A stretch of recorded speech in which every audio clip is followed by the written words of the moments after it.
사람의 얼굴이란 것이 참으로 기묘하다. 겉으로 보이는 것과 안에 숨은 것이 전혀 다를 수 있으니까. 나 이해숙, 64. 며느리 김서연의 진짜 얼굴을 알게 된 것은 아들 준호의 집에서 쫓겨나고 난 뒤였다. 며느리는 완벽했다. 처음 만났을 때부터 그랬다. 웃는 얼굴, 공손한 말투, 세심한 배려. 나는 이 며느리라면 믿을 수 있다고 생각했다. 아들이 좋은 사람을 만났다고 안심했다. 하지만 그것은 착각이었다. 내가 얼마나 어리석었는지. 결혼 후 1년. 며느리가 본 모습을 드러냈다. 내가 아들 집에 방문하면 눈빛이 차가워졌다. 어머님, 요즘 자주 오시네요. 아들 바쁜데 신경 쓰이실 것 같아요. 부드러운 말 같았지만 나는 알았다. 칼날이 숨어 있다는 것을. 나는 눈치를 봤다. 방문을 줄였다. 전화도 줄였다. 하지만 며느리는 만족하지 않았다. 아들에게 속삭였다. 어머니가 우리 집에 너무 관여하시는 것 같아. 우리만의 시간이 필요해. 아들은 내게 말했다. 엄마, 우리 좀 내버려둬. 그 말을 들었을 때 내 가슴이 무너졌다. 어느 날 나는 아들 집을 찾았다. 아들이 편찮다는 소식을 들었기 때문이었다. 하지만 며느리가 문을 막았다. 어머님, 아들 쉬고 있어요. 오늘은 방문하지 마세요.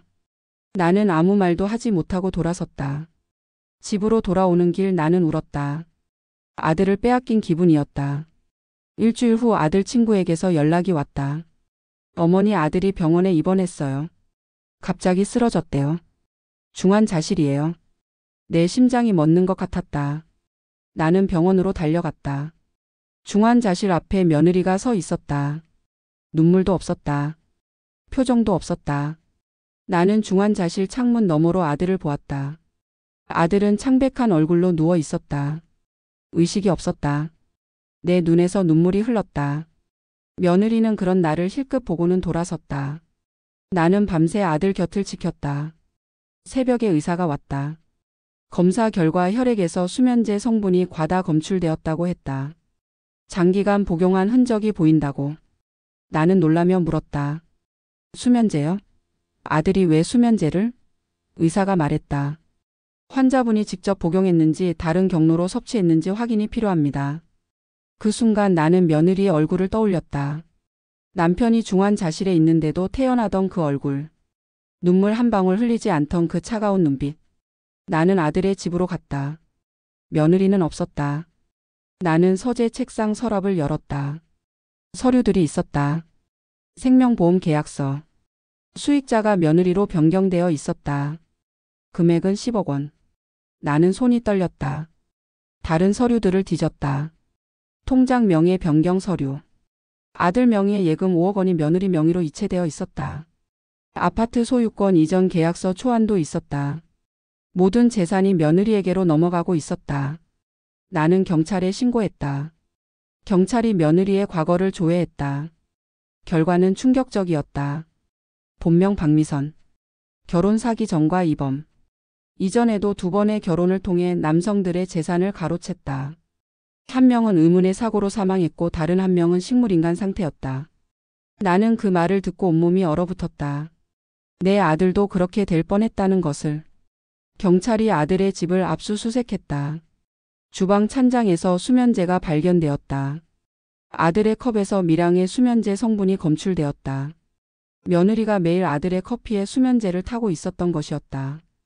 천천히 조금씩. 내 아들을 죽이기 위해. 며느리는 체포되었다. 시조실에서도 그녀는 태연했다. 증거가 뭔데요? 저는 아무것도 한 게 없어요. 하지만 증거는 넘쳤다.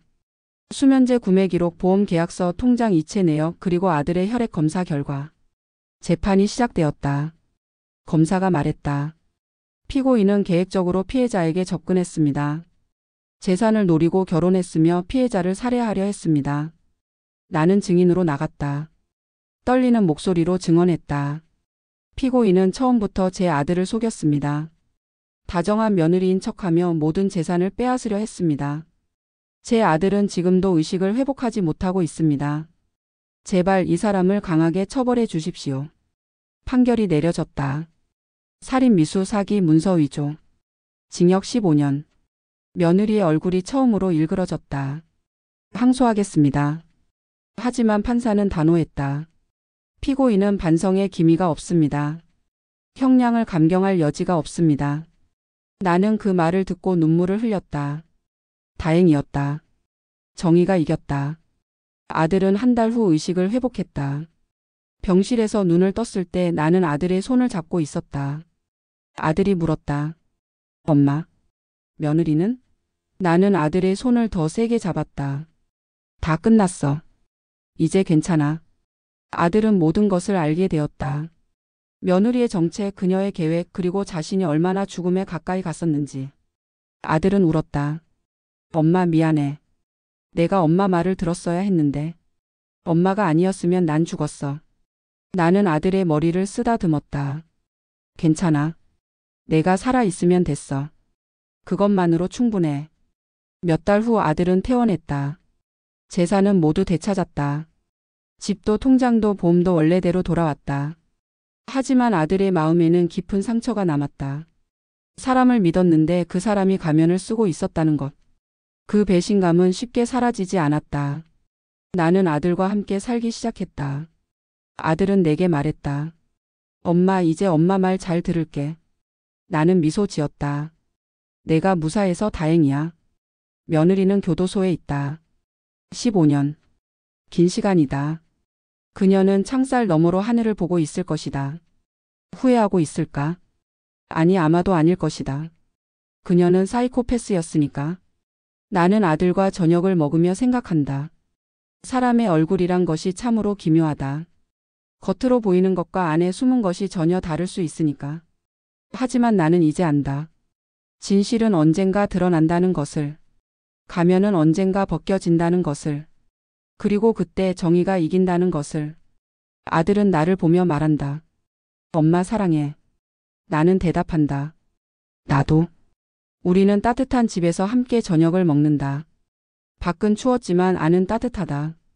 이제 가면은 없다. 진실만 남았다.